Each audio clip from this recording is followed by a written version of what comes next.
Hello, I'm ED-SKaR and thank you for joining me in another little live stream. We'll have a relaxing time with it, I think, because I'm painting something I am very familiar with. I have one of the classic metal Gaunt Ghosts models. This is the generic rifleman with kind of reloading, which is kind of cool. I also have a couple of others built out of random parts. This is Victoria Miniatures. Actually, that's not true. It's about half Victoria Miniatures and half Games Workshop stuff mixed together. And this one has Divic Designs legs, mostly Cadian from the waist up. And I think that must be an anvil cloak. Actually, that's an anvil cloak as well. But let's get started. And to get started, I need to sort out the wet palette because that's dried up.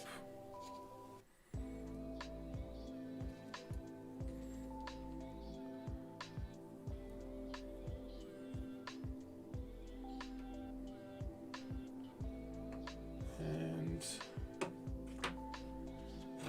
what should we start with?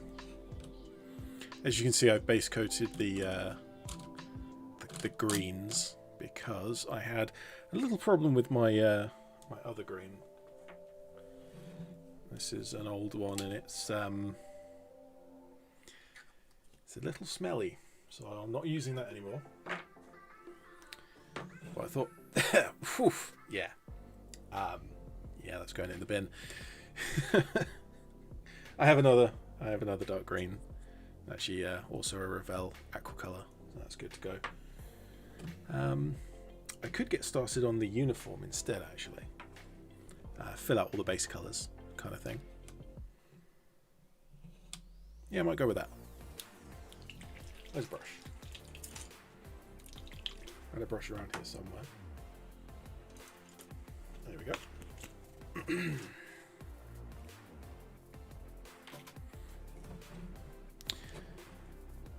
If anyone in the chat wants to double check my audio levels, everything seems okay on my end, but that's not actually a good indicator of whether it sounds good or not.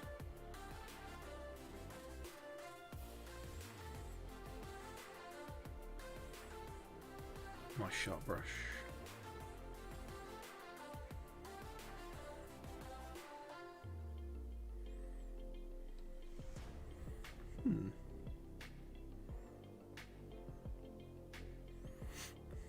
I don't think I mixed this paint very well. That's very watery.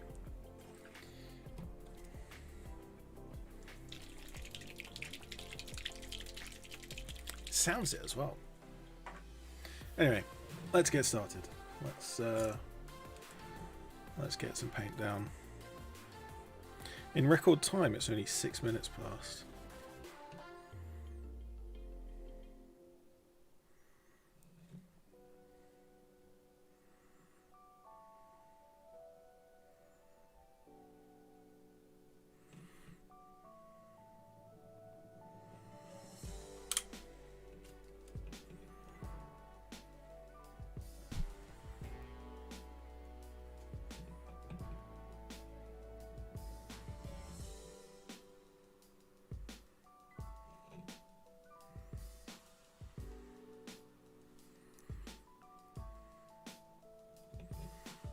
I'm noticing that this one's actually quite far back on the base.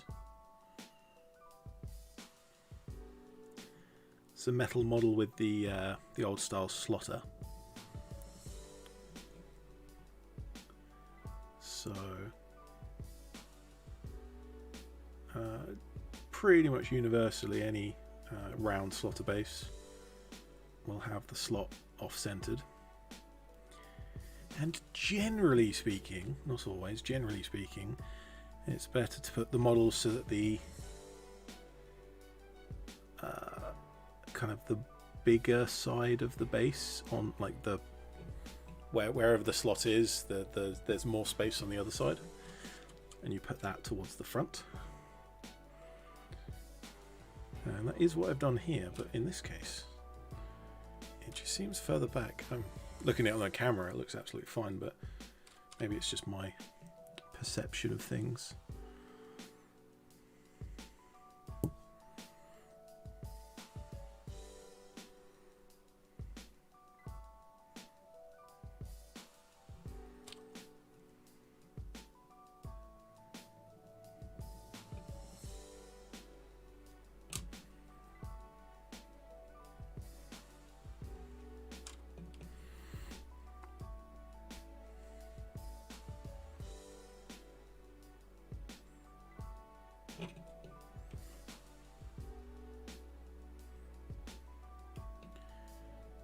There's some difficulty getting underneath that last gun to get the uniform all the way under there, but that sort of thing is not going to be visible, so I don't really need to worry. Just as best I can and kind of move on. Just kind of neatening up the edges.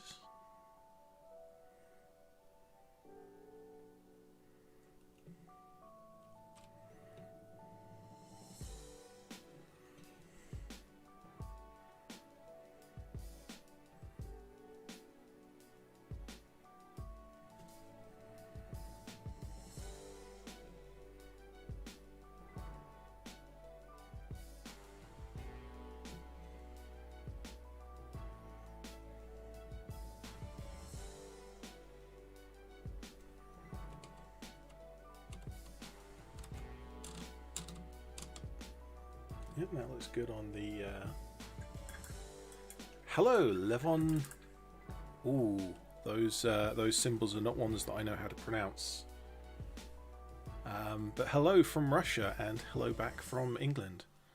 Welcome.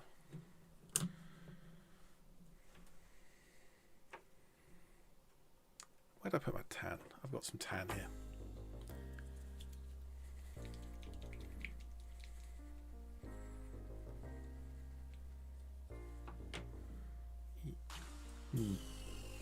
I was going to have a go at trying to pronounce that, but it's probably best if I don't. My encounter with Cyrillic is the Stalker games, pretty much. It's not good language lessons. All right.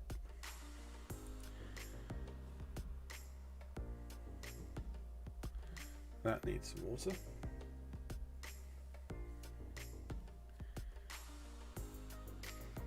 There we go. That's better.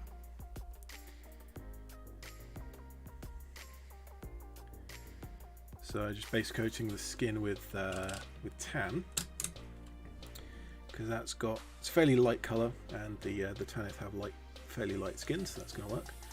But there's a little bit of brown in tan. Kind of tan is essentially brown and white.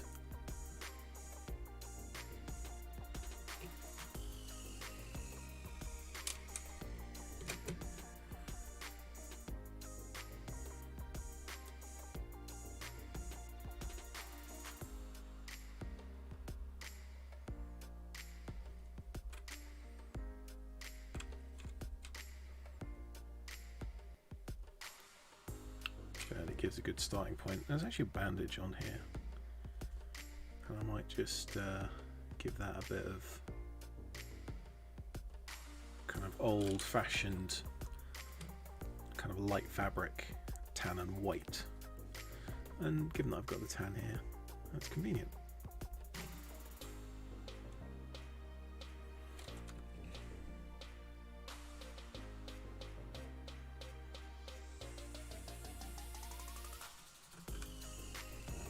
Out of frame. Let's move to there.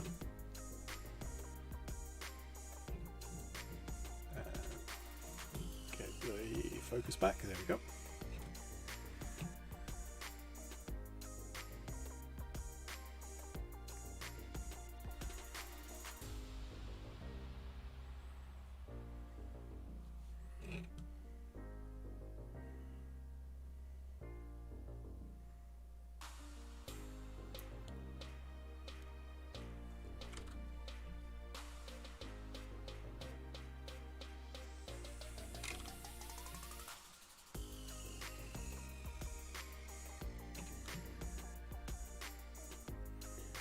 I always thought that the mouth on this one was a little a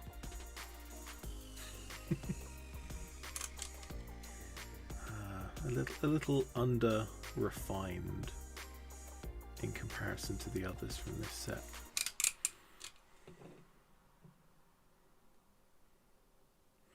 Actually, I think Milo's mouth was also a little kind of lumpy. It's a little unfair to say because this is still better sculpted than I can sculpt.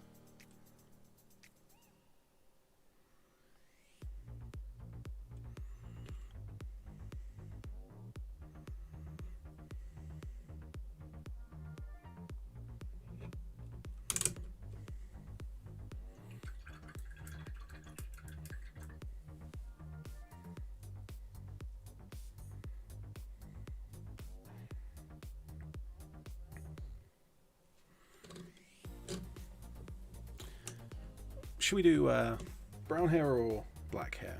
I think probably black hair for this. It's a lot of cloak, so we can get away with more brown, more black. Sorry. But there will be some brown here.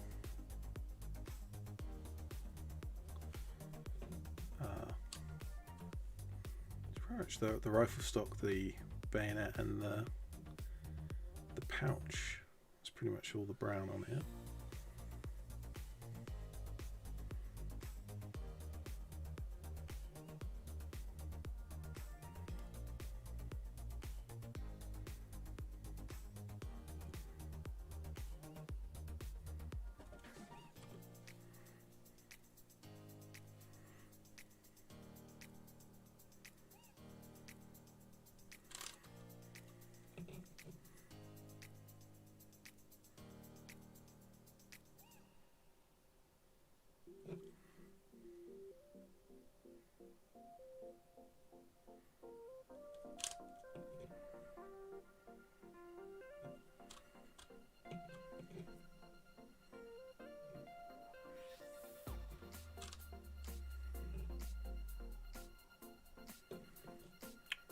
Now the difficulty getting in there to get that pouch and the belt.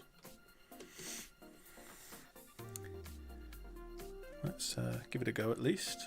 I'm just going to move a light to here. Hopefully that doesn't ruin any of the camera view.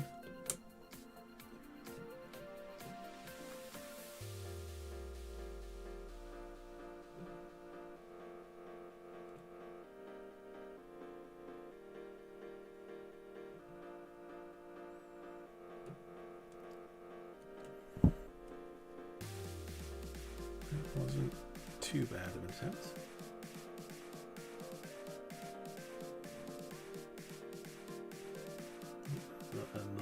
Another pouch back here.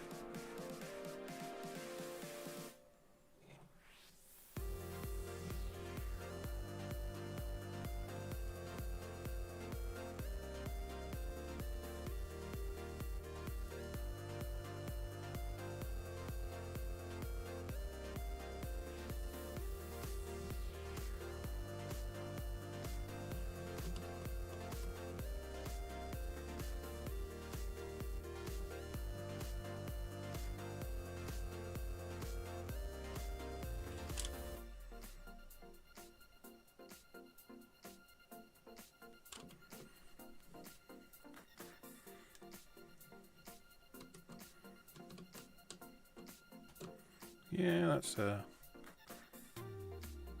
reasonable coat at least. Let's get the Aquila. I usually do Aquilas on tan, don't I? Oh well. This one will look a little different. What a shame.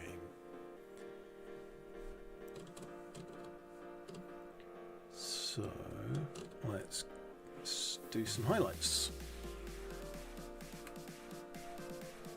Probably start with uniform, given that's where I started the model. So the way I do uniforms, very simple grey highlight and then kind of fairly harsh grey highlight, but then I go over it with a black wash to tie it back together.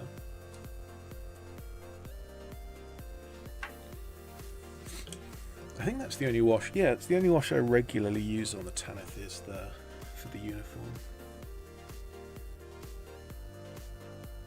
So let's at least pretend that I'm mixing some paints. That is way too light. There we go.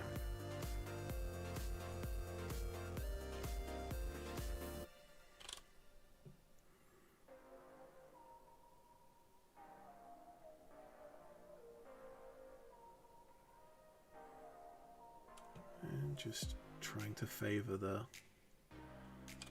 top of any fold.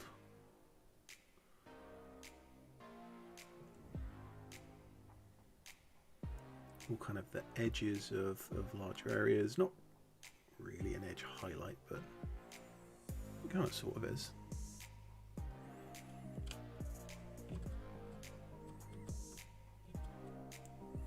Yeah, about that.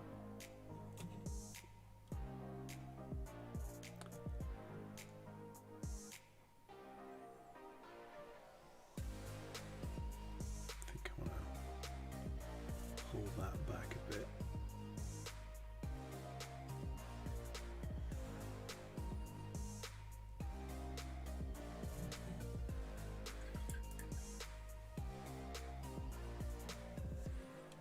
That was quick and easy. Let's grab the hair as well while we're at it.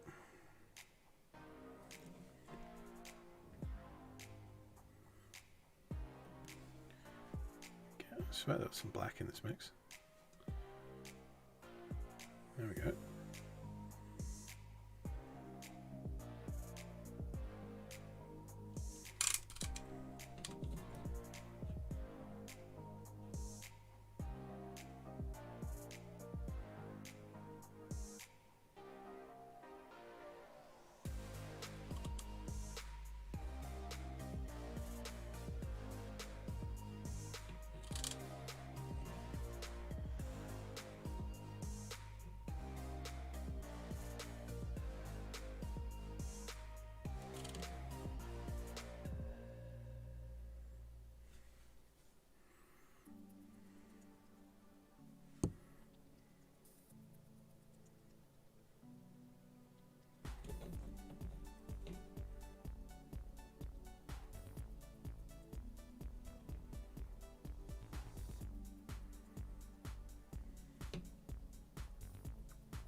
Let's get some slightly lighter streaks in the hair. Ooh, that's a bit stronger than I wanted. That's a bit better. I think what I'll probably do is use the same black wash that I use on the uniform on this hair because it's quite light, very grey, rather than the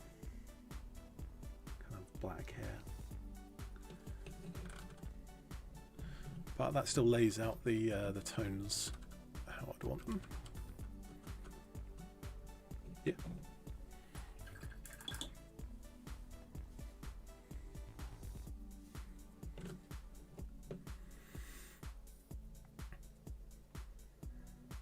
Let's get that black wash down now, so that it dries in time.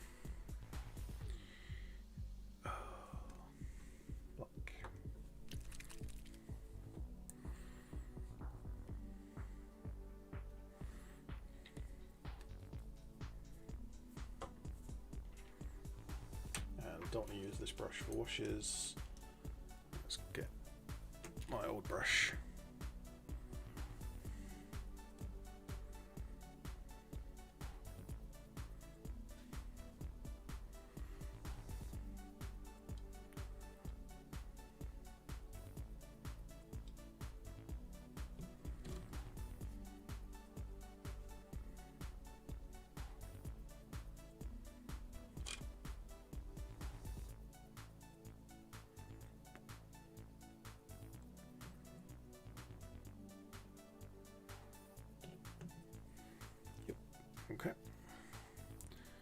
So that'll take a little time to dry. I said hair as well, didn't I? I'm not even paying attention to my own thoughts.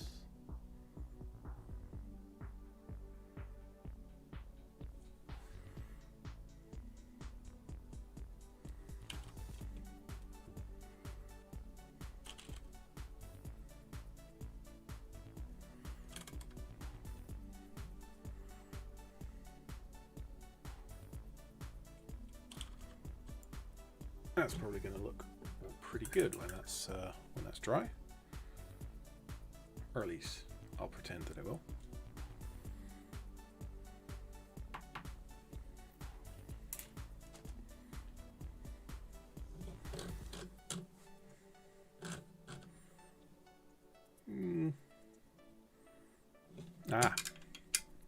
Boots need to be black as well.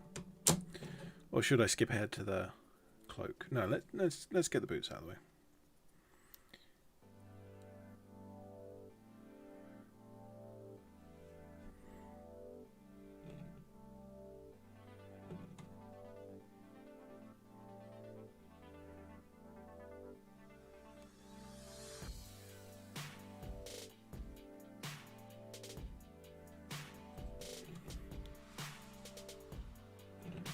I've got texture paste on the base, going all the way up this one's boot.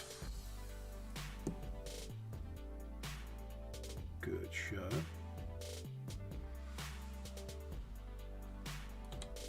We'll have to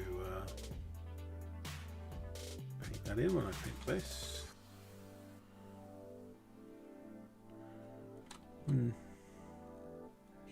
Well, whatever. Close enough. Cloak, yes, cloak.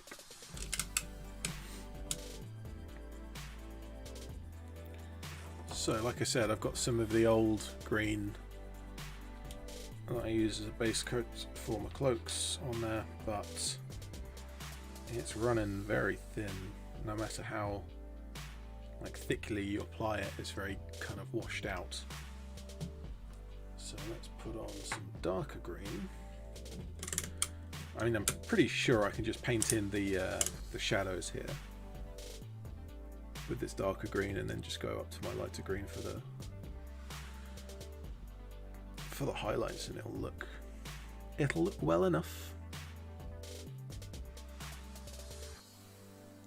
Given that I'm throwing a camo pattern over the top of this, doesn't the actual greens of the cloak I've found to be kind of unimportant. I actually want to.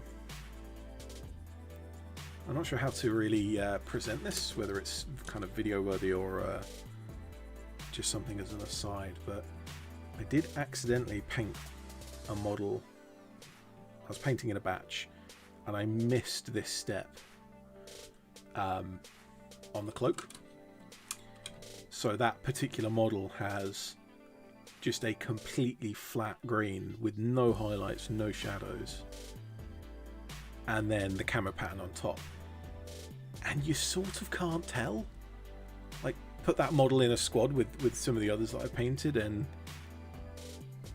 it's if you know what you're looking for, then it's sort of there, but it's really hard to actually pick out that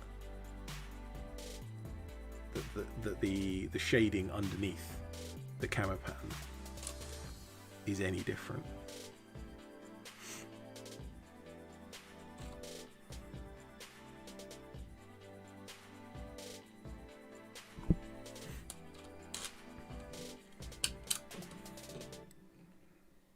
See, already, even with the lighting and the way it is, kind of those recesses are nice and dark. So let's go for some goblin green, which is rapidly reaching the end of its life.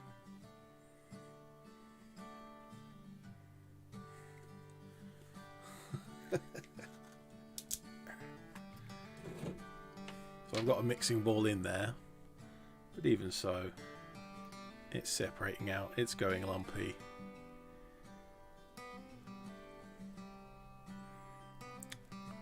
paint. I just need this to last long enough to finish off my Tanith army. It's another 30 models maybe? 30 or 40 more models to go. And then I can do away with this green and get another light green.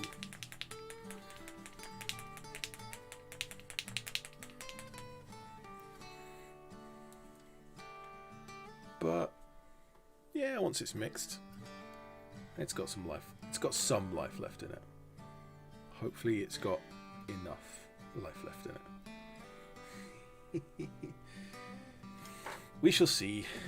Maybe I'll just finish painting my Tanith when I don't have this green left anymore.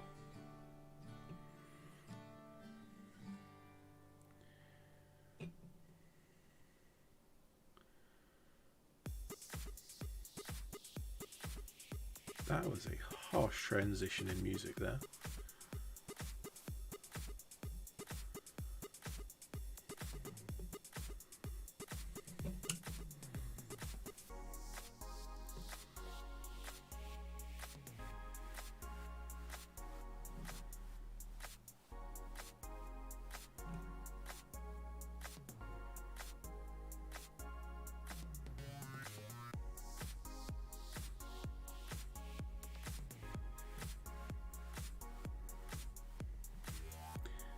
That is a piece of flashing right there at the bottom of that cloak. If you see that tiny little loop there, I'm going to have to cut that away. That should not be there anymore.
How's that? It's a little scratchy, but not too bad. Like I say, the camo pen pretty handily covers all of this. I like to think that it gives at least a little hint of light and shadow, but as I said, that one model I missed it on sort of disproves it.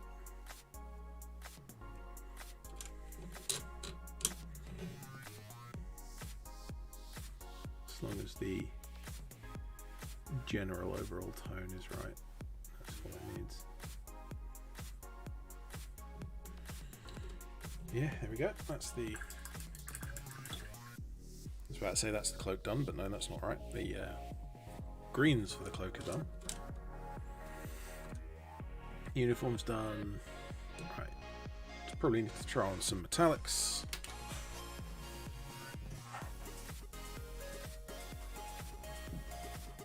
So, gold first because that doesn't take long.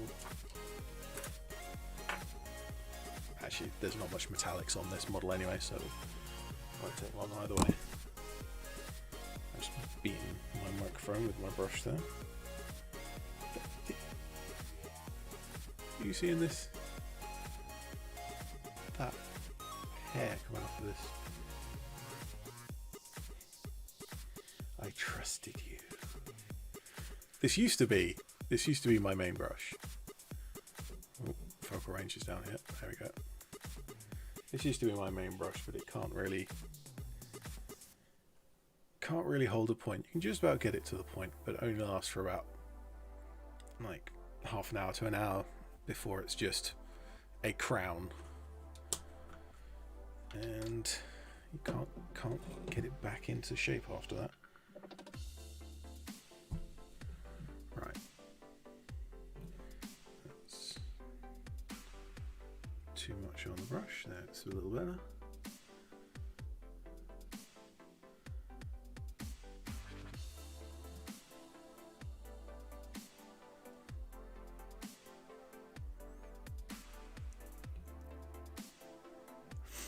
So the only gold here is the Aquila and the banding for the bayonet. Although I realise I'm doing this before highlighting the leather and wood, which may be a mistake. Let's see if I can be neat about that. But yep, there we go, gold is done.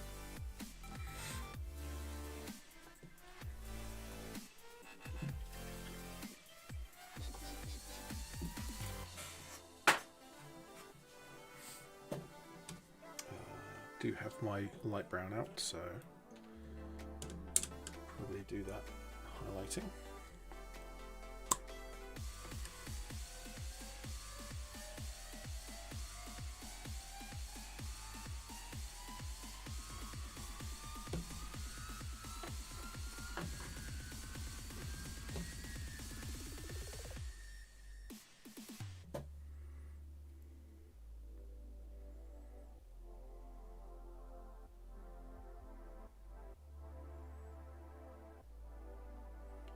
That's alright, that's fine. That works out. Oh, there's a little bit of a miscast at the end of the bayonet. That's no problem. One of the other ones from this set, I dropped it and the handle of the bayonet was like bent around and snapped in half. Straight silver. I ended up like cutting it away cleanly, and then on the last gun I took a Cadian bayonet, like just the Cadian knife, and glued it to the front as a bayonet, and that was a fairly decent fix. But for the last gunner, so for the reloading guy here, I don't think it's a problem. I mean, what am I going to do? Go back to Games Workshop and say, hey, I want to exchange this 19-year-old model for a for a fresh one. Yeah. Allegedly, they still have the molding for these. It would be nice if they did a new batch, but it seems unlikely. I think they released it for, was it Kill Team? The first run of Kill Team.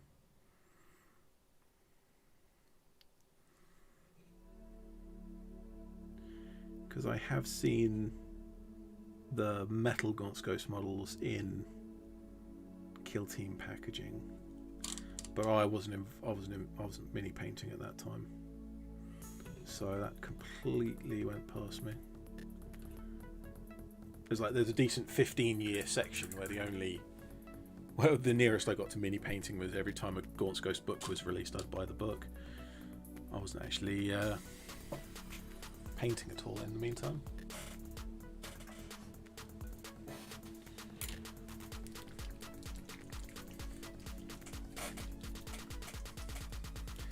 Shaking up the paints.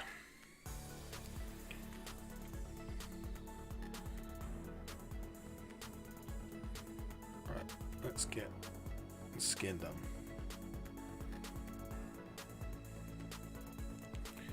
I've made fairly good time on this. What's this? 38. I started at 6 minutes past. So in just over half an hour, I've probably got just over half of this model done. Is that the right mix? Yeah, that'll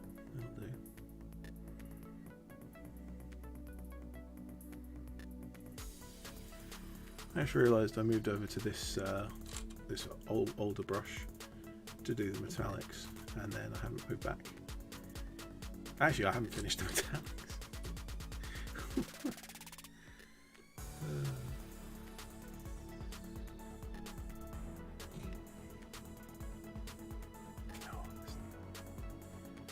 I remember why I moved away from this brush now.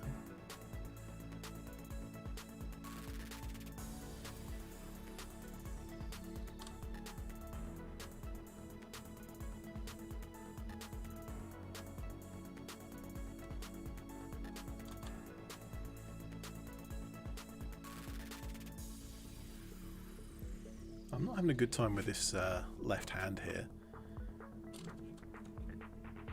It's a little bit of a weird moulding, but I think it's caught the primer. Yeah, okay, enough of this.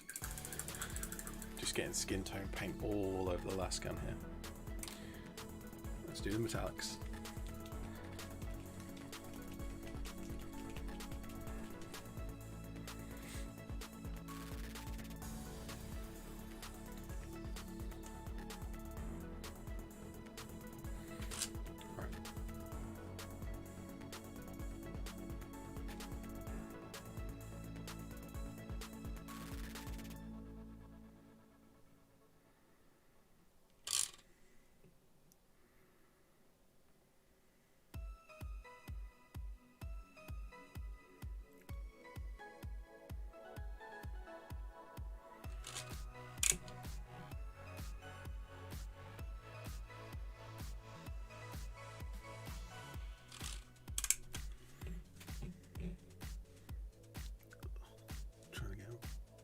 Brush in there, that's quite difficult, but got it.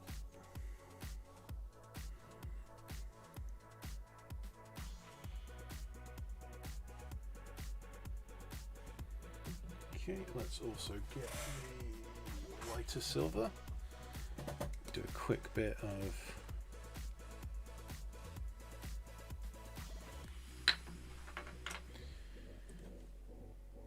kind of instant edge highlighting.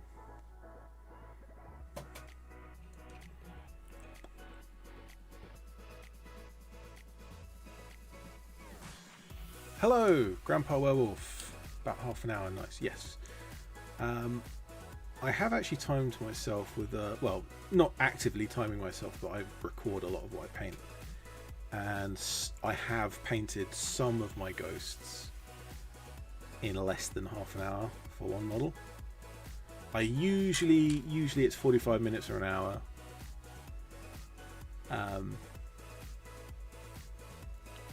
But if I'm painting kind of a few, I paint one day, I paint one the next day, paint one the third day, then I'm kind of in the practice of doing it. Also, hi, nice you could make it. How are you doing? Right.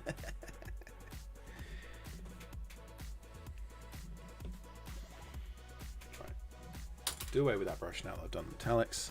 Let's go back to the proper brush. And go back to working on the skin.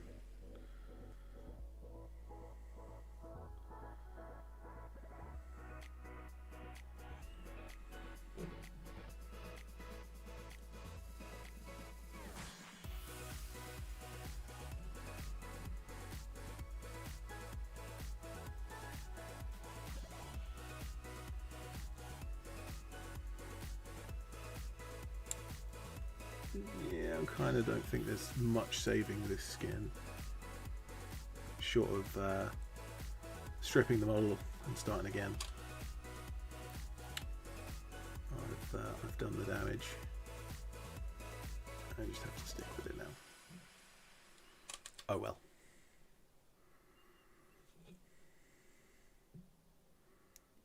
If this was a character model, I might care more. But this is just a rifleman.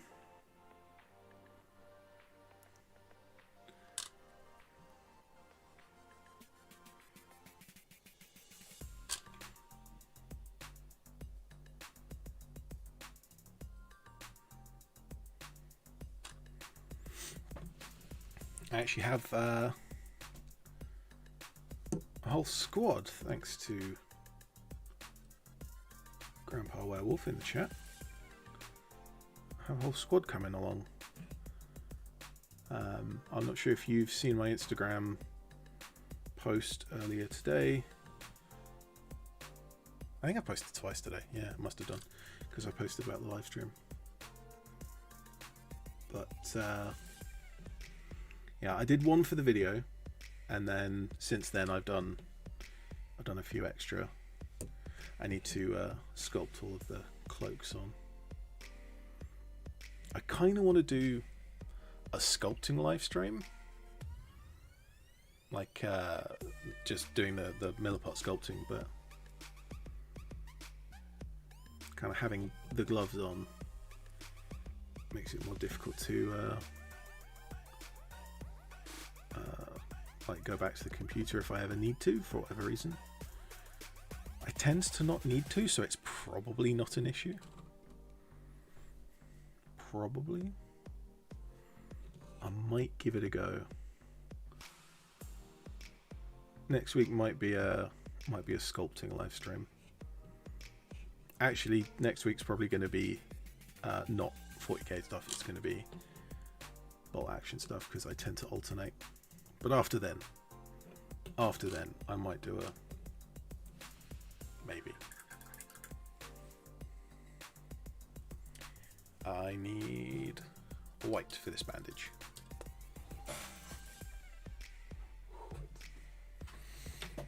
Given that green is the same age as this white, this is the old... Oh no, it doesn't have a label. This is the old skull white.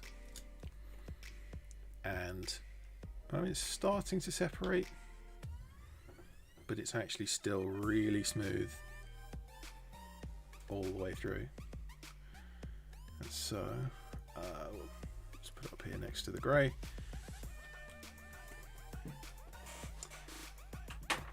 But I actually need to mix it in with the tan, which I've just contaminated with my skin tone, my Caucasian mix.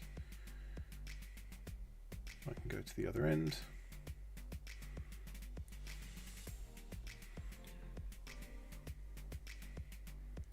Let's see how this goes. And that's still yellow, so we can put in a lot more white.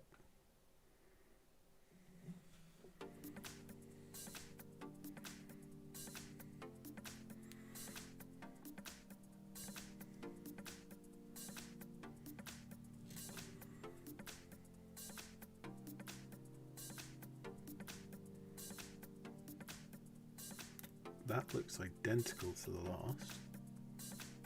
It's either that or it's just a really thin layer.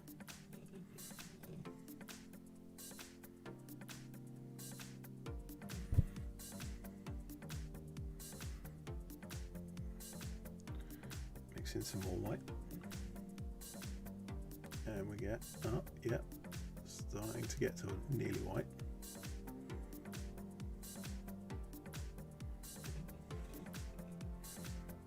That's the fun of this way of doing bandages and wraps and stuff like that,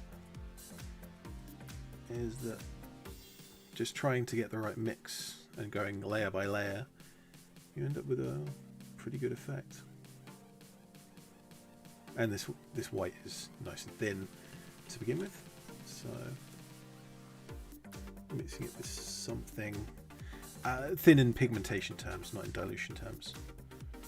So mixing it with something with a little pigmentation like the tan actually helps it go down with some opacity, and then just adding layer by layer.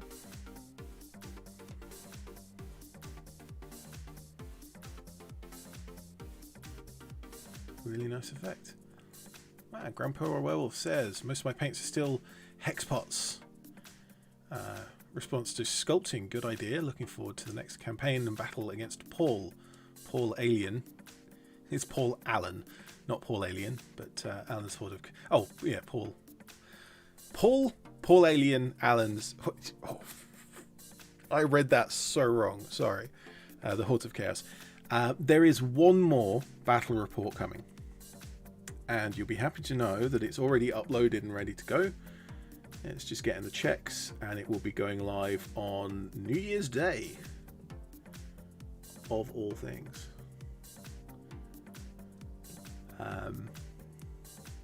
4 p.m. again. Hang on a second. Let me just remove that. There we go.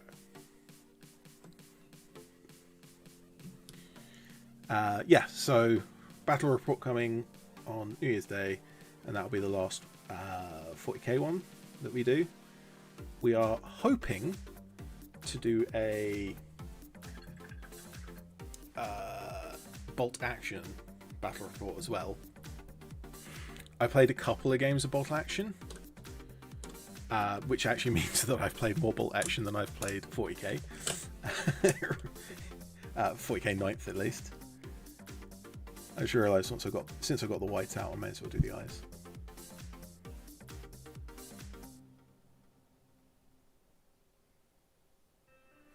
I mean, if some of this white would come off of my brush onto the model, I could do the eyes.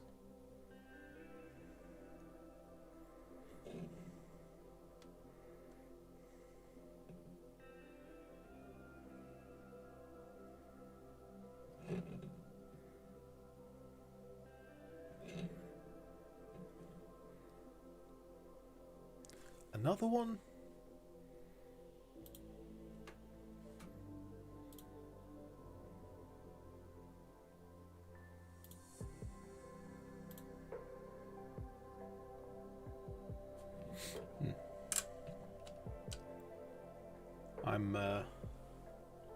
I'm all popular and stuff. All of the bots are coming out to play.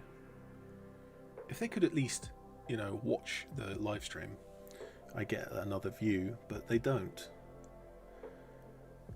They send the message through other means.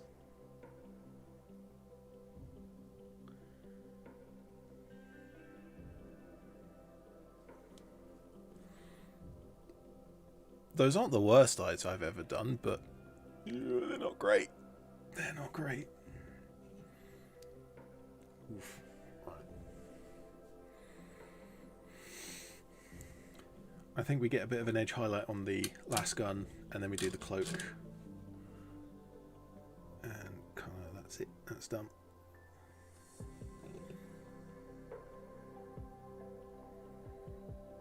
And we go for a really quick, messy edge highlight, clean up. Kind of accidentally fixing the metallic overspill there, but that's good. Oh yeah, got to fix up where I'm spilled over with the skin tone as well.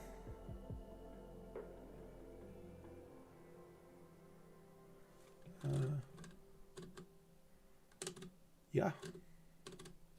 Yep, that's all done. Right. Camera pattern. This is the first time I've clean the brush. First time I've done the camera pattern with this brush. So let's see if a nice big sharp brush works with my Fleckle technique.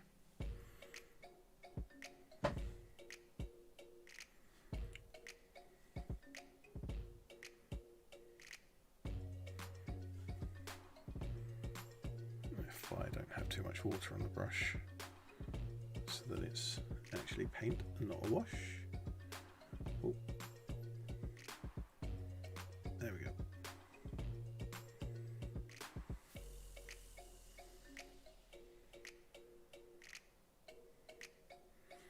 Yeah, it's not liking it for some reason.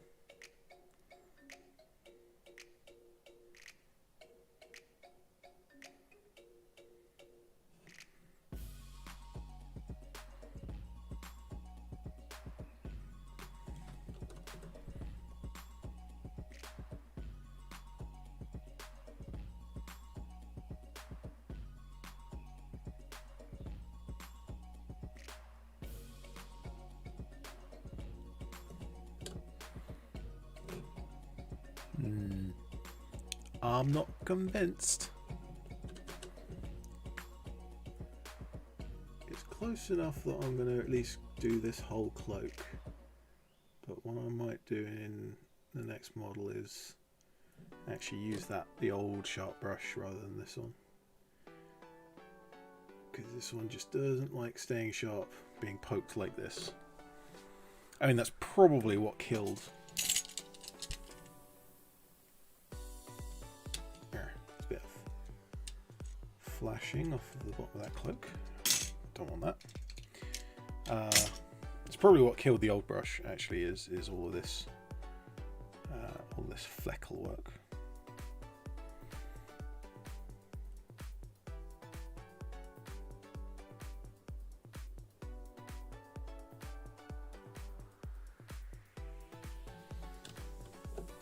Trying to keep it random. Don't want to have too much of a repeated pattern.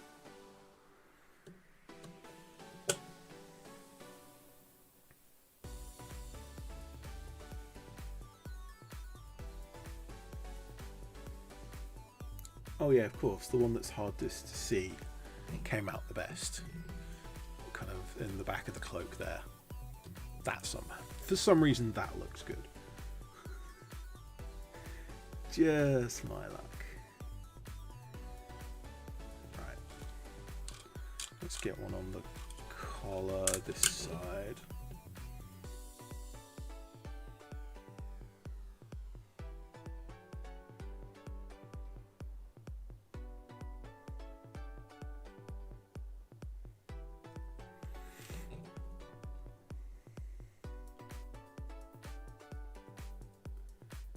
Something I keep falling into with this technique is trying to make it look random, but in doing so I end up making it look very structured and ordered.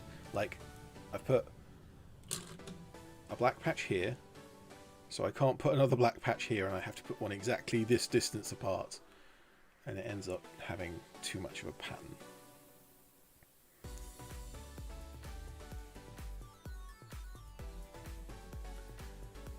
So kind of what you want to do is identify a pattern, and then maybe you follow it sometimes, but maybe you go away from it other times.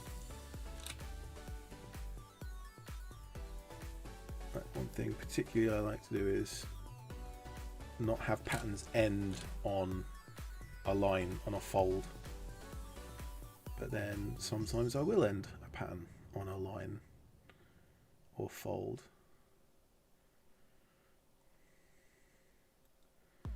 Because if it was truly random, then it would occasionally do that.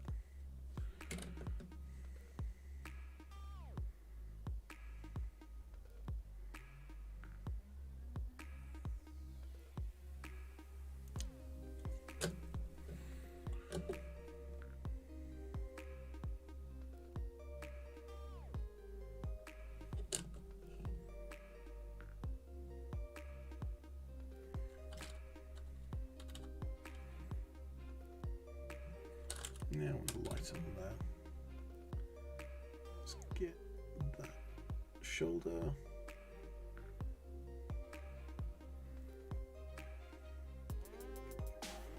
Right, let's get some lighter colours. Grab up some of the white. Do I want white or grey? I probably want grey, to be honest.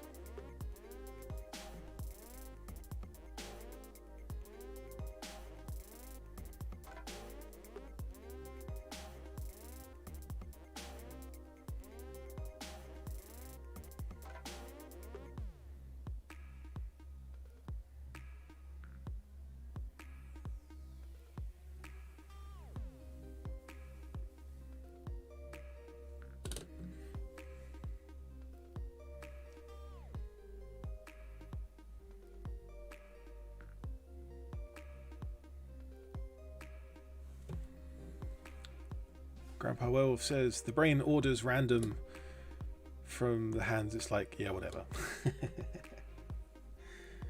Yeah, sometimes you just have to. I find if I don't try, if I just kind of let myself paint whatever my hands want to paint, I end up with a grid. I end up with a perfect grid of dots. and that's not the effect that I want to make. Oh, ruin that a bit. Let's see if I can show one little trick I've done.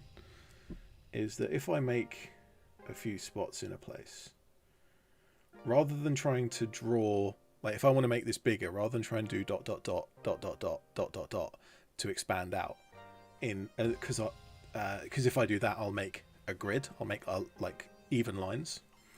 So instead, what I do is I draw a ring around what I've done, kind of like that, and then I'll draw a ring around most of that, and then I'll draw a ring around most of that, and that kind of just being a circle tends to help me. Another one. All the bots today. But yeah, ringing around what I'm working on tends to help me, or at least it feels like it looks more random. Whether it is or not, it's still a pattern of sorts because it's still concentric circles.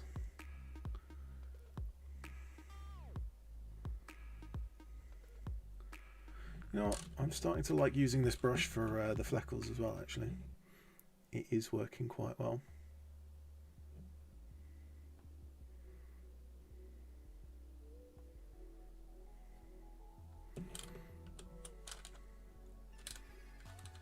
Yeah, let's get some down on this front corner.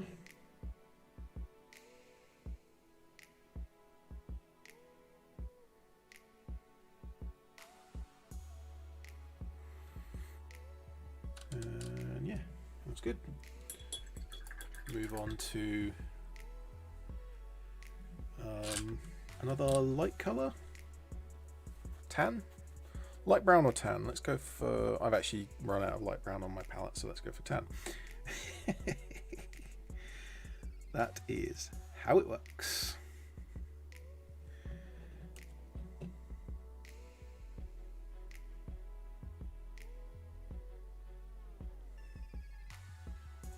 Kind of at this point, I am just filling in the last spaces now, wherever they might be. I could bring out another color. I could bring out ochre. Actually, I do like putting ochre on the cloaks. It's a little warmer than the other colors. Like even the brown is a fairly neutral warmth. There's not enough water in this tan. Now there's too much water in this tan.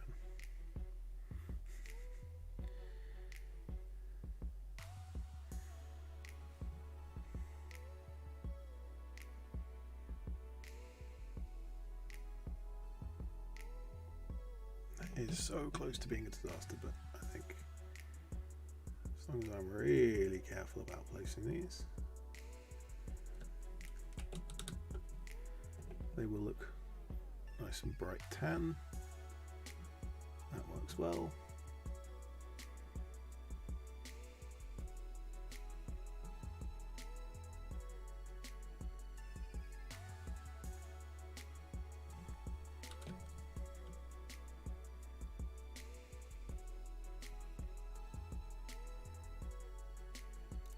That's what I was worried about.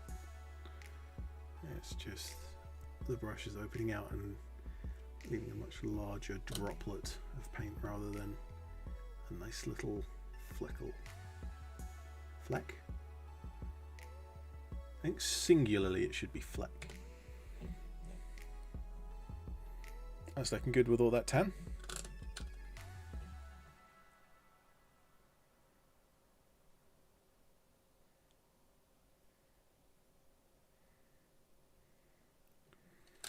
That looks awful, but that's the least visible part, so I can probably pretend that that's fine. Let's just get the last empty space here. Suddenly that's starting to look a lot more yellow than... Why is that so yellow? I guess it's drying. Gonna dry slightly darker.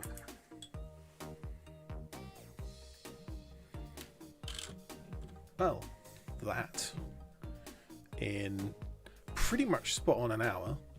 Nope, that's a lie. I haven't done the base. I haven't done anything on the base. Oof.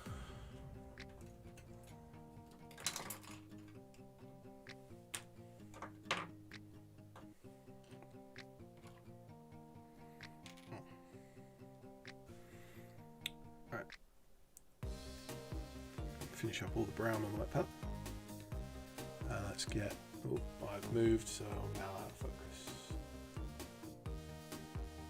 Not that I was ever in focus with this setup, but hey ho, there it is.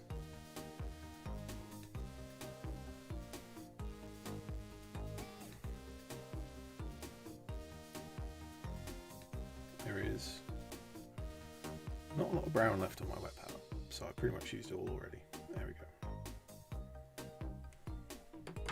To the pot stand up.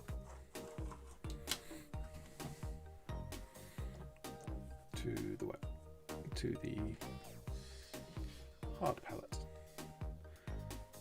This is one nice thing about the Revell pots. It's one of the very few nice things about the Revell pots is that the lid has essentially a nice little dry palette inside it. Dry palette, hard palette.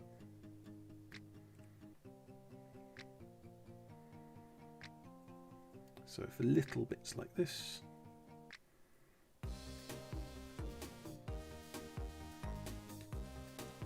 wouldn't want to paint for a long period of time because your pot will dry out. But for a quick bit like this, it's fine.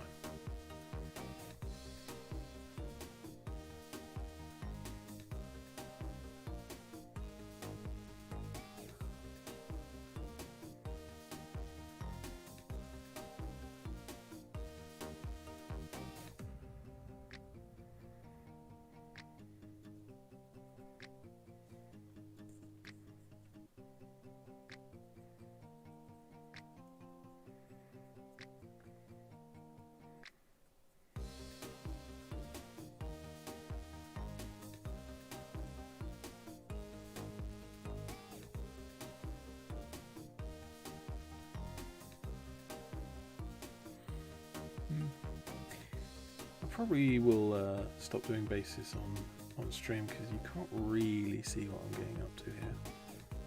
It's not very interesting for you guys.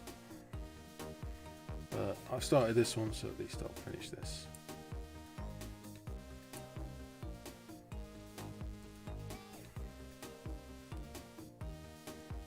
There's some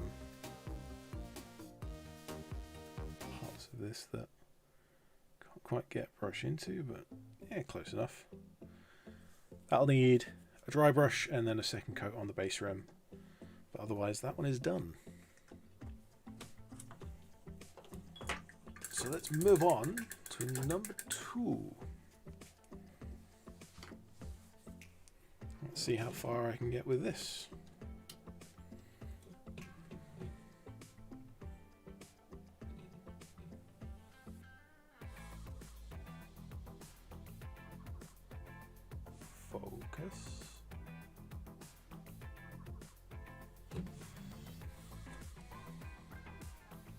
Yep, good as it gets. I actually quite like this one. I'm going to use this as a loader for heavy weapons team. But the last gun here with the helmet on the stock, this is from Paul got it. It was from like the trenches set. Like there's a specific set with trenches, and it comes with like this grave markers where it's got a couple of las guns with the helmets on the stock. Well, in fact, this is one of them, and the muzzle is buried in the ground. But I separated one out, cleaned up as best I could, and I've put it in her hands. Finding open hands to do this conversion was the most difficult bit, because open hands are not easy to come by. I think these are Frostgrave. Yeah, they're from the Frostgrave set.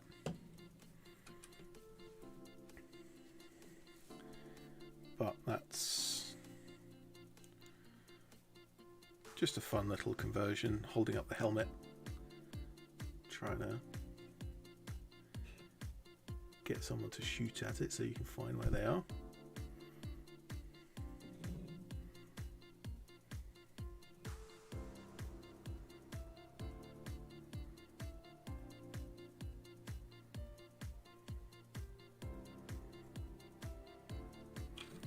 I think this is some of the last of my Victoria miniature stuff.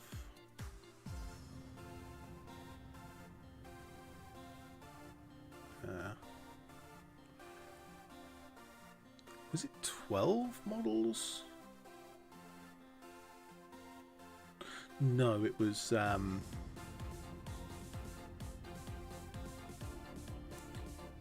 got 6. I got 5 cloaks, standalone cloaks, and I got 5 of the cloaks with torsos, and then I got another 6 female torsos and 1 character model, the sniper character model. Yeah, there we go. So it was 12.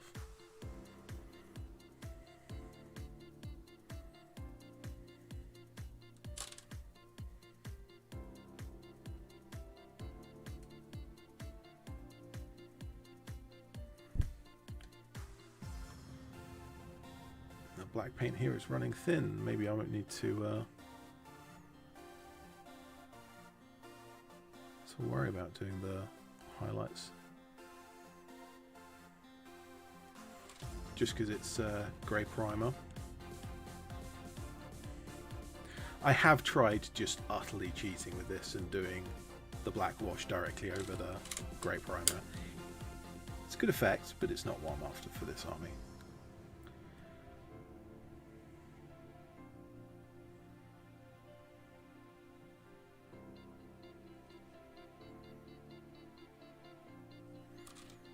But yeah, like I said, this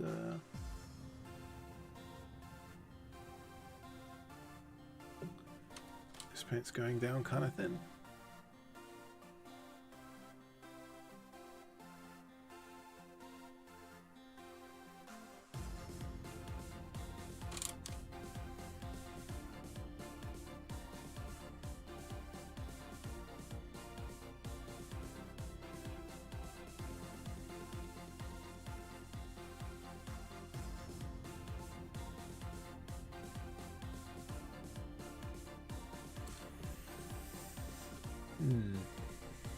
Yeah, I think I will. I think I will give it a bit of just a bit of highlighting, and then standard black wash over that will look pretty good.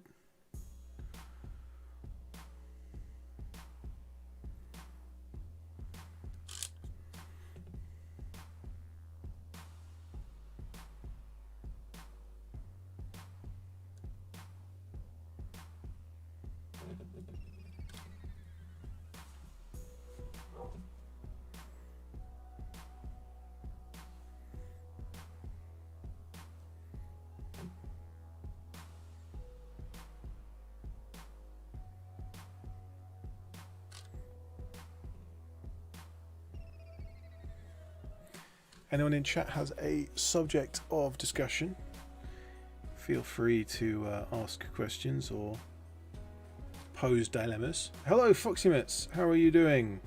Speaking of dilemmas, here's Foxymits, the chief researcher for the Order Redactus.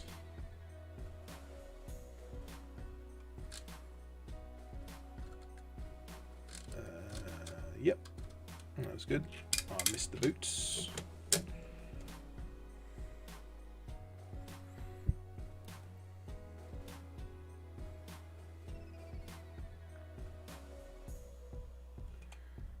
It's always the thing with the boots is that I like to have colour separation for them, particularly with the ground, because I don't like painting brown boots when I'm painting the ground brown, because that's just a little dull. So I like having black boots, but then The uniform is also black. Dilemma. What's going on? Says Foxymits. Says Foxymits the dilemma. There's no dilemma. I think you were the dilemma. You are now the dilemma.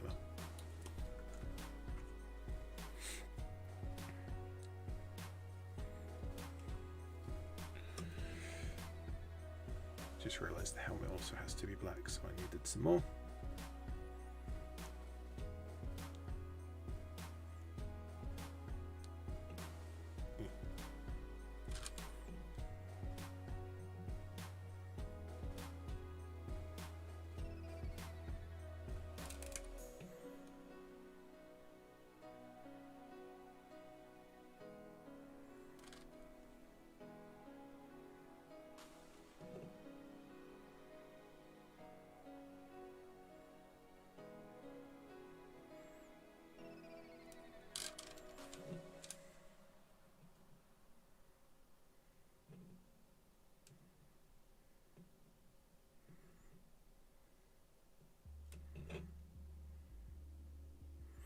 I've just noticed something about this helmet.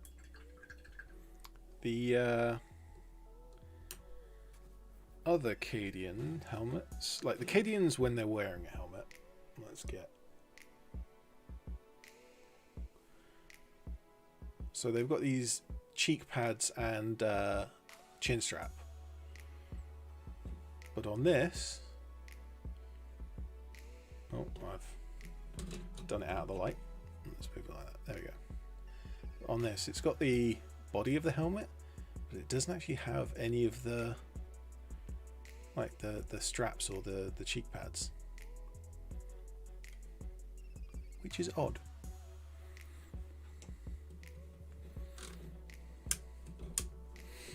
I also realise I should probably put some tattoos on this one as well. This is the one we did so far. Pretty much done. Needs a bit of work on the base and tattoos.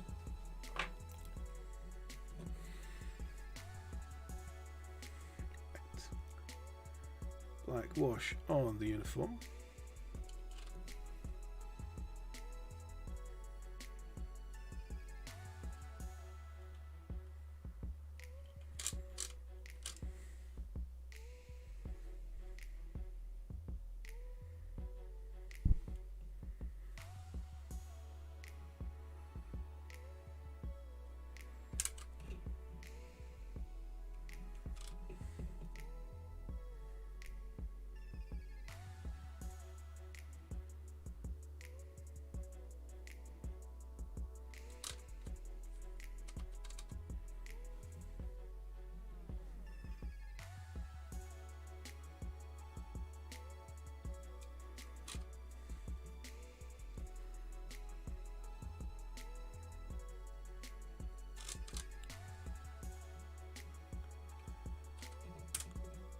Yeah, that worked out right. That came out not terribly. Ah, but you can't see that because I forgot to refocus the camera.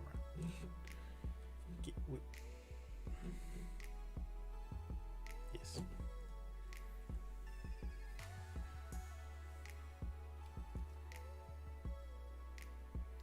Right, that brush can go away. This brush I also forgot to put the cap on.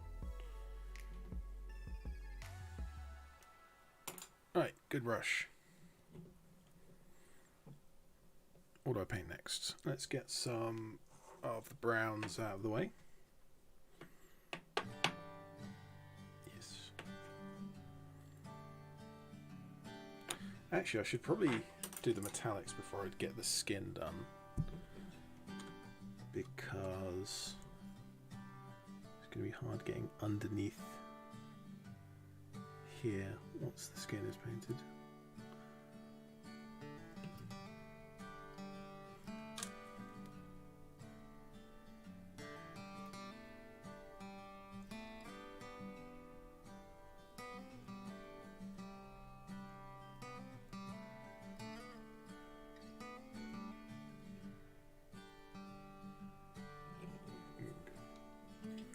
Close enough. That's the silver metallic. I'll do the golds after the brown. because I need to base coat the brown. I need to get base coat the golds with brown. Base coat, undercoat.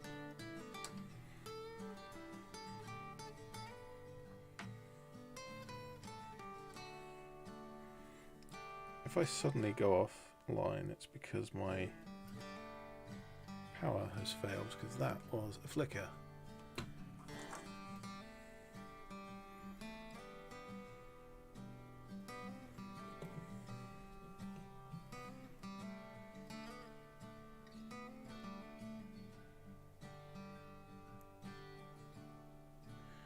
One thing I noticed about this this particular lasgun is that all of the details on it are extremely soft. And I wonder why that is. This is the lasgun from that terrain set, the trench.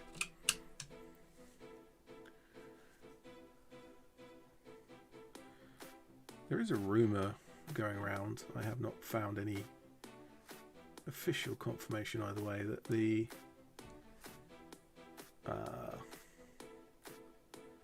terrain, or the terrain sprues from Games Workshop are done in China, and all of the model sprues are done in the UK, in Nottingham, by Citadel directly. And so it's possible that this is an outsourced piece, and that would explain the difference in styling. I wouldn't say it's a difference in quality. Maybe it is a difference in quality, but like, it's injection molding. Anyone can do injection molding these days.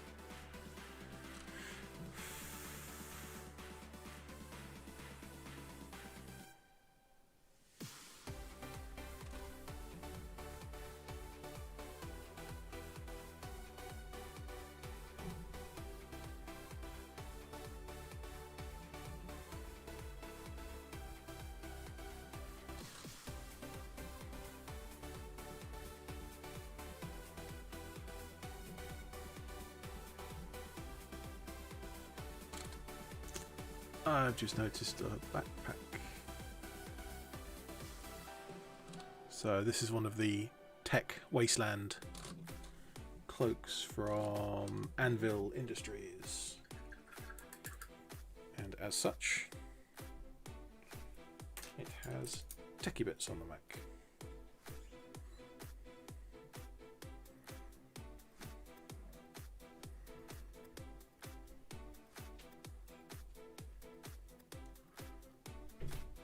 So let's get some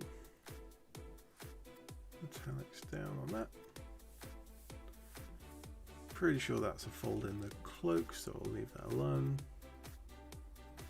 Yeah, that does it. Let's see, do I have any of this lighter stuff still? Nah, not really. I think it's kind of all mixed in together. Might have to throw a black wash on that as well. Let's see about that. Give it a minute to dry, and then I'll throw a black wash on that. Oh, for crying out loud. I've done half of the grip of the rifle. There we go.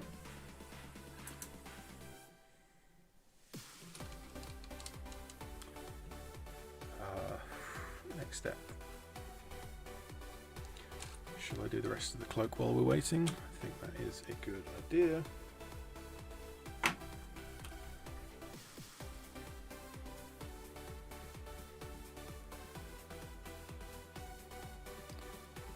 So again, just like the first model, I have base coated the cloak with my old dark green, which, as you can see compared to my new dark green, is absolutely pitiful. Even after multiple layers, it's coming out with no pigmentation. I mean, not no pigmentation, but very little pigmentation. And just generally looking bad. And more recently, it started to smell of mold, so I've stopped using it completely.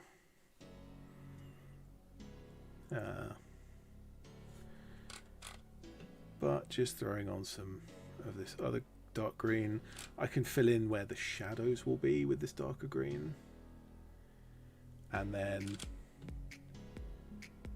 Foximus asks a question. Hang on, let me just quickly finish what I'm saying and then I'll read the question. What was I saying? I don't know. Let's read the question. Foximus asks, did I manage much painting over the festive season? And she has barely touched her knitting needles. I have actually done a fair bit of painting. I have my pot up here for back to the brush, so I can show off the models that I've painted. There's some other Tanith in there. There's some Russians in there. Actually, this goes back to the beginning of December, so quite a lot of that is. It's the product of the last month. Unfortunately, we're delaying the next episode of Back to the Brush on technical grounds, which I'm sure you're aware of, Foxymits, actually.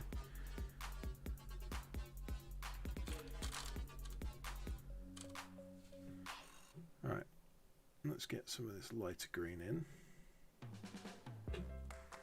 Get the greaves.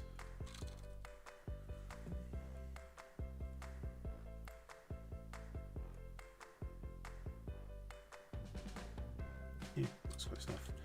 Right, and then paint up the... Given my brush is drying out, I can show off some of the models I've done. Actually, the most recent one I've done in the last few days has been...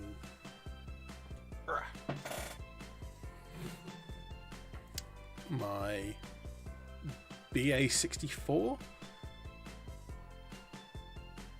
Another one. That's the fourth bot today. Let's get rid of them. Yeah, so BA64. I've got two turrets for it actually, which I've painted up separately. So this later one with the slightly larger gun, that's the ED-SKaR heavy machine gun for the armoured car. And this is the earlier medium machine gun version. And this is open topped, so I've put in a little chap using some spare sprue bits, spare bits off of the sprues. Spare head, spare arms, and a spade there as well. I want to put in some lettering on the side here, and I haven't done that, and that's the only thing I want to do to this. Otherwise, it's pretty much done. It's in usable condition now, with either turret. But that's the big thing that I've been working on in the last few days. Well, big thing. It's not that much of a big thing.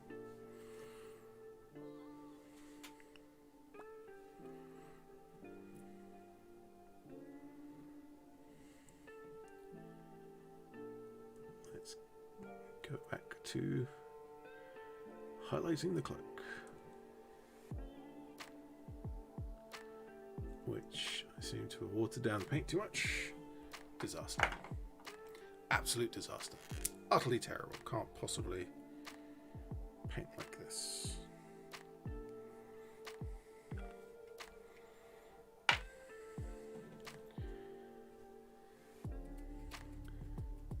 But that's easy.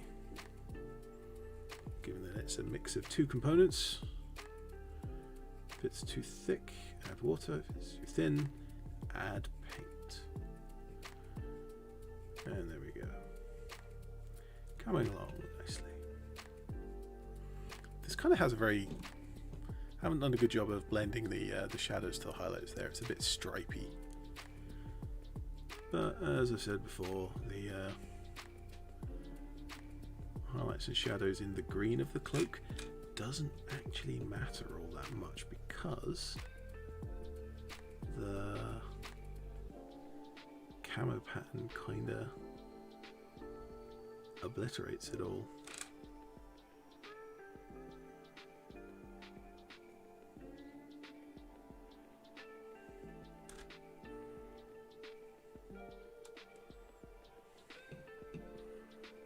may as well get the edge highlights on the last gun while I'm here.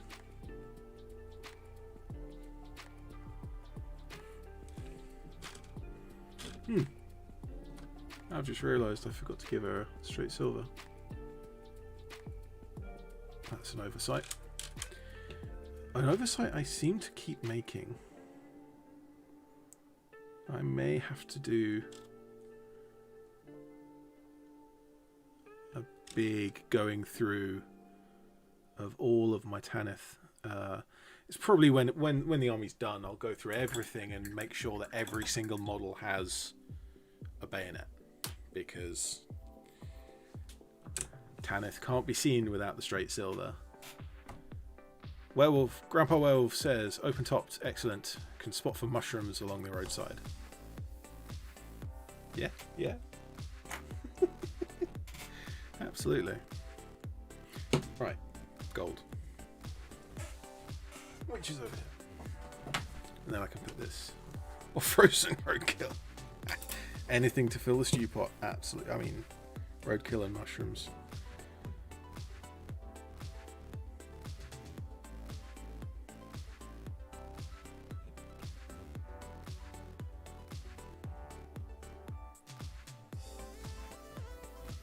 Yeah, like I said, that moulding on those Aquillas, it's just not as good as you would otherwise expect.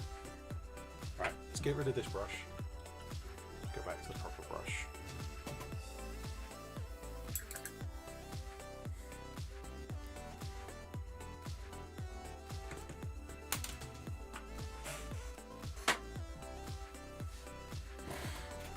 Right. So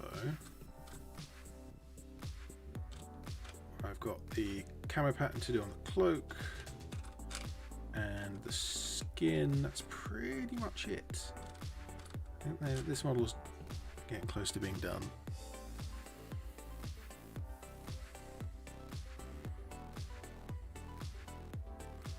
All right.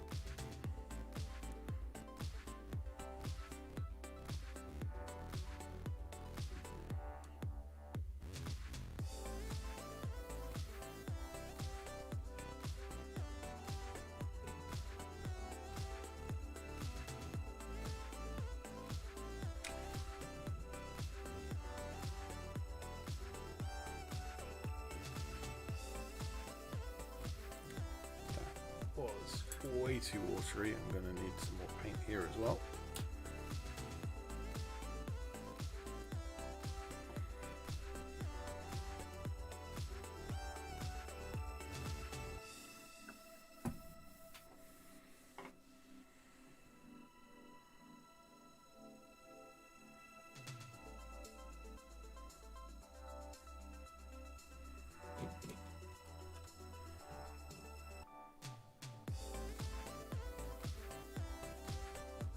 Oh,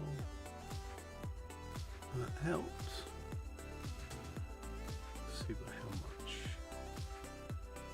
Probably going to end up with quite a few layers on the skin here, because I've started off probably a little too light for a Vogue estate.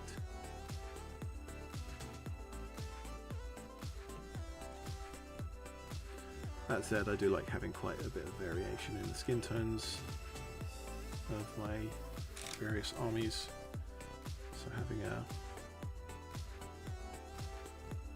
lighter or darker skin tone is no problem at all. I think these hands are actually wearing gloves, so I'll probably leave the hands as they are, take the skin up quite a bit further, and hopefully they'll just look like brown leather gloves and not horribly discoloured skin.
convinced about this one. Kind of just feels like I'm doing a really harsh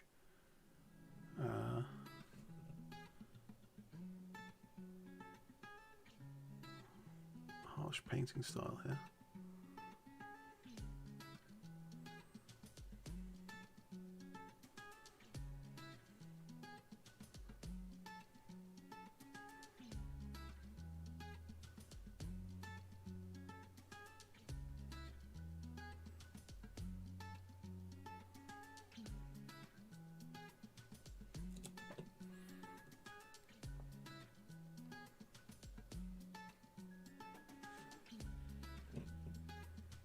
You know what?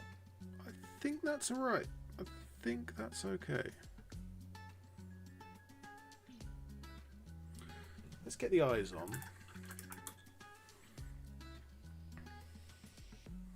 I think like maybe another layer.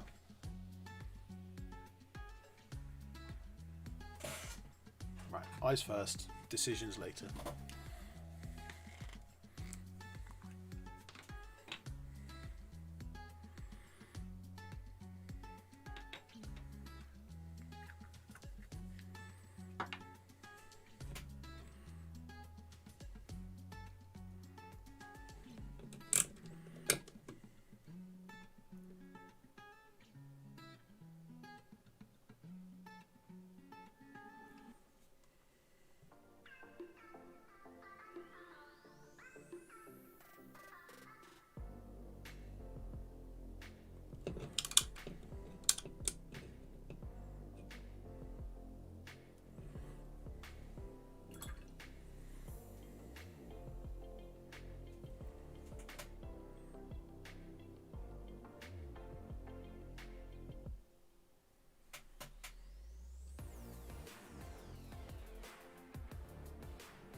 I appear to have painted the eye on the eyelid.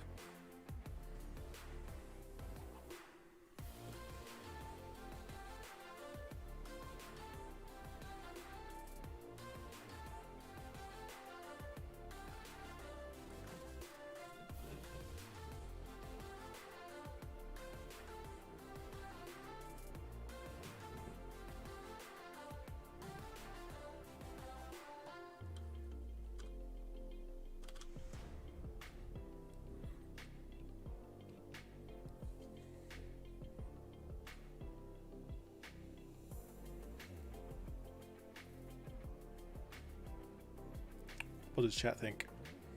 How much of a disaster is that? Or is that actually kind of okay? I mean, given how I paint the other faces, it's not terrible.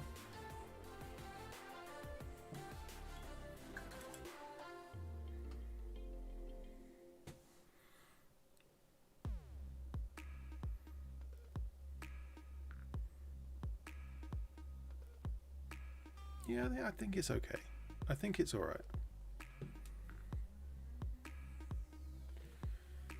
Maybe he's doing that old joke where you paint your eyes. Paint their eyes on the eyelids to make it look like you're awake when you're actually sleeping. Well, that's a possibility.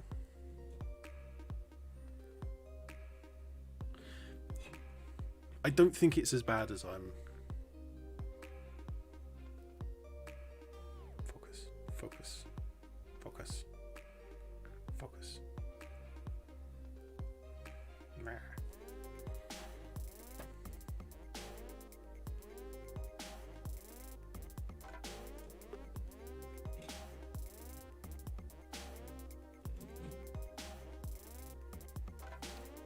It doesn't let me... Like, I can lock the focus and I can tell it to autofocus, but I can't actually actively manually focus. And so I just have to cycle through the autofocus until eventually I get it close enough. That's about as close as it gets. yeah, she's okay, and when she's with the rest of the unit. I just thought this was a fun conversion, because the I think I explained this at the beginning, but the lasgun and the helmet come from like a grave set. I think it's the trenches kit, and it comes with a couple of lasguns like this with the helmet on top to be a grave. But I cut it away and found various arms and hands and things to make this work, and so she's sticking a helmet over the top of some cover to encourage someone to shoot at them to give away the position. Right, I need to do the base, but like I say, bases on camera is rubbish, so I'll just do the cloak and then we'll call it after that.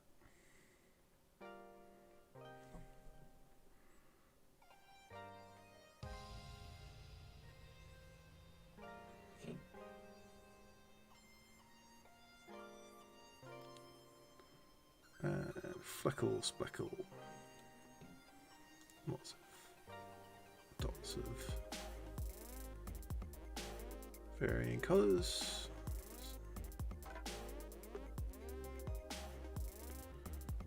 It's a nice and simple paint scheme, but it is somewhat effective. Actually, strangely, I think you've all seen this in my Soviet vehicles. I'm actually painting pretty much the whole vehicle with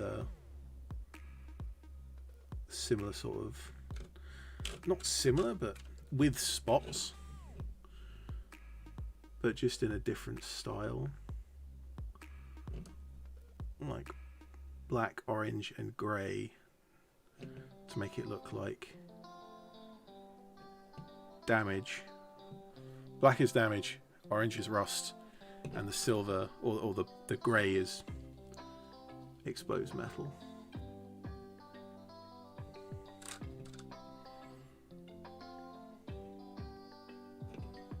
Surprisingly, that works quite well.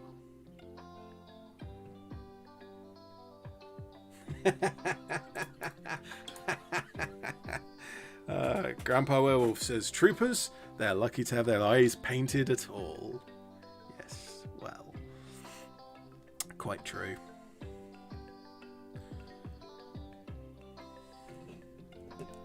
I painted an orc not too long ago, and given that back in 3rd edition I was an orc player, I've got well over 200 orc models that I've painted, including vehicles and infantry. But when I went back to paint this orc more recently, painted up the skin, painted up the clothes, painted up the armor and the weapons, and then once I was done with the skin, I painted in the eyes, and I realized it's probably the first time I've ever painted orc eyes, because I just never even considered it. Like, why would I paint the eyes? They're so small, you're never going to see them.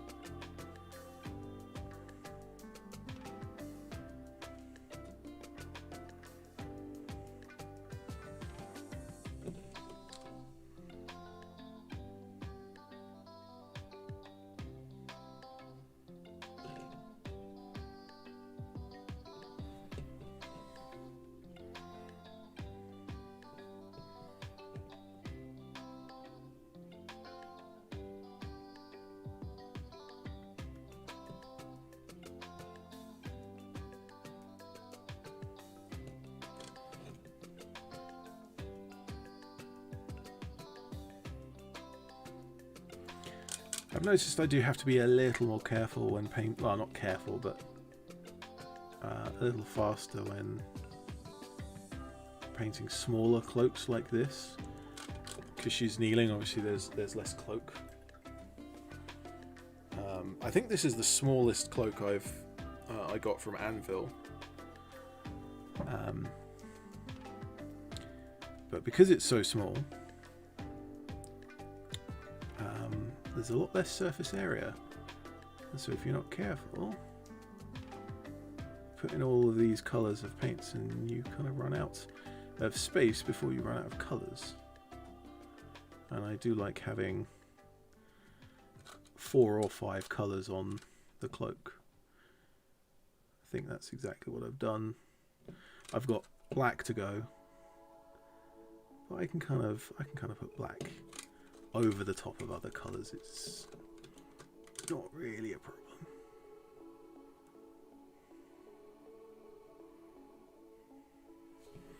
Yeah.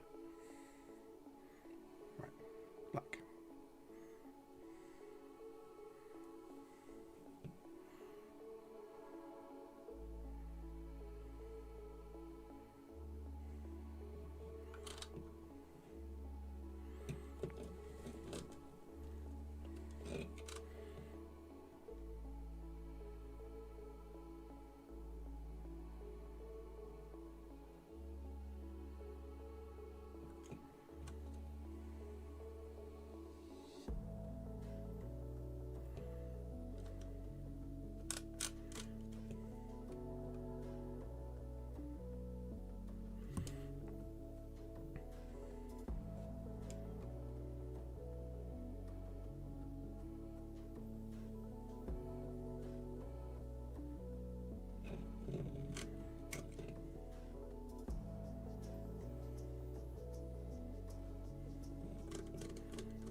There we go.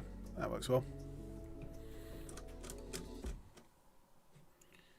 And I think, other than the base, which, like I say, looks kind of boring if I do it on camera, I'll do the base off camera, and I'll call the stream here. It's coming up to 2 hours. Hello, Arnold. I'm just about to say that I'm finishing the stream, unfortunately, but nice of you to pop by. I will stay on for a few more minutes, so if anyone wants to ask any questions about these models or anything else that I'm getting up to, you've got 5 or 10 minutes to ask that before I close up the stream. You can really see the difference in the skin tones there. Hang on, let's get a nice close-up.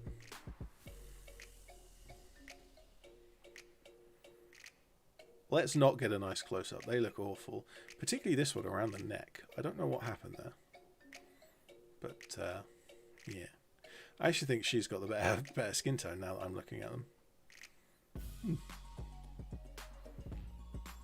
Well. Camera pattern's the only thing I see when they're on the gaming table. Foxymiss asks, when is Back to the Brush going to be ready?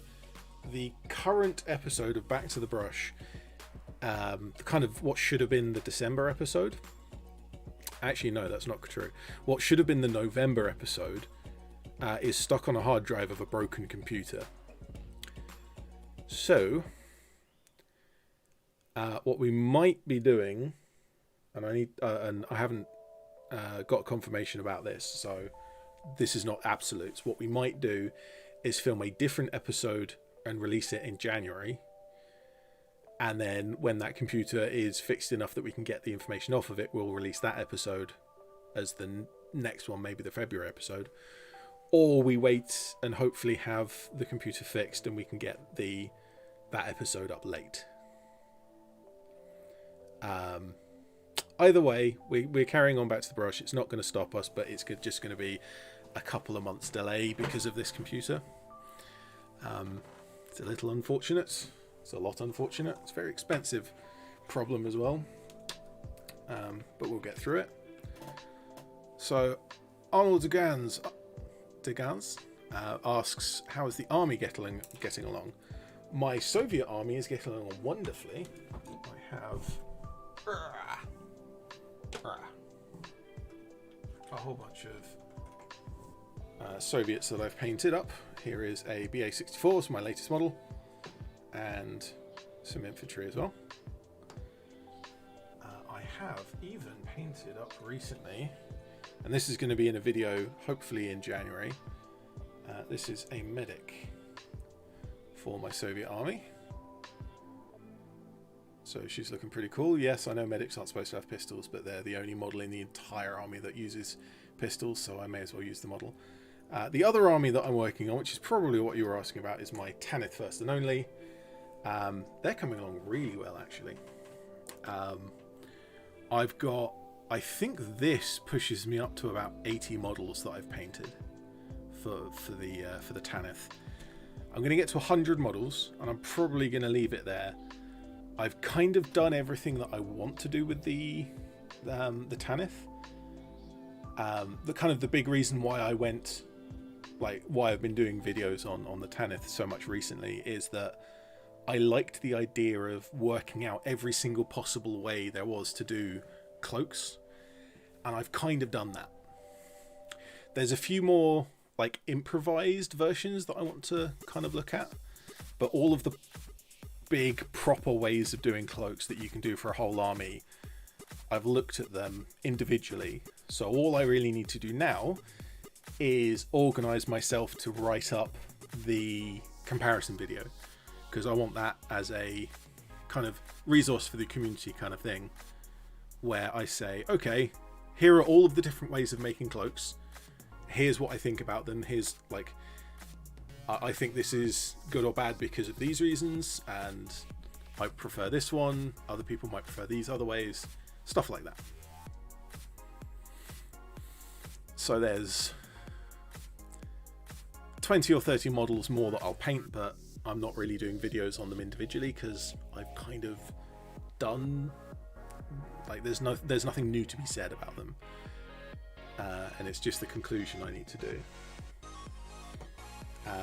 For the Soviets, I'm doing a lot of that off camera anyway. I've painted about 70. In 2 months, I've painted as many Russians as I painted all year for my Tanith. And it's just because I'm not doing it on camera, and I can do it whenever I want, rather than having to set everything up and organise myself to go through every step. I can just breeze through it. It's nice and easy. Arnold says, nice, love the theme. Thank you. And Grandpa says, Cloak and Dagger. 100, nice number. Thanks for today. See you next time. Well, thank you, Grandpa Werewolf, and see you next time as well. Thank you also, Arnold and Foxy Mitts, Chief Research for the Order of Axis, for popping past. If there are no more questions, I shall wrap up the stream, and I will see you next week. Video coming this Friday from me will be my last battle report with Ratman for the Tanith First and Only versus his Death God. And after that, I've got the odd Soviet video, and I've got quite a few more Tanith videos coming. Like I say, I need to organise myself for that comparison one. Arnold asks, ever to go more fantasy? Like high fantasy, medieval fantasy? I do, just not as much. I've got some, I don't think I've got anything upstairs, but I've got some Frostgrave models on the way. The Frostgrave Mountain Soldiers. Actually, that's not true. Technically, this is a Frostgrave Mountain Woman with the arms and head. Oh, sorry, with the arms and hat from the Soviet sprue. But I've got more of those with axes and crossbows and stuff. I've also got some dwarves to paint. I might do another batch painting video if I can work out how to make it interesting, because I've got something like 20 dwarves that just need to get painted.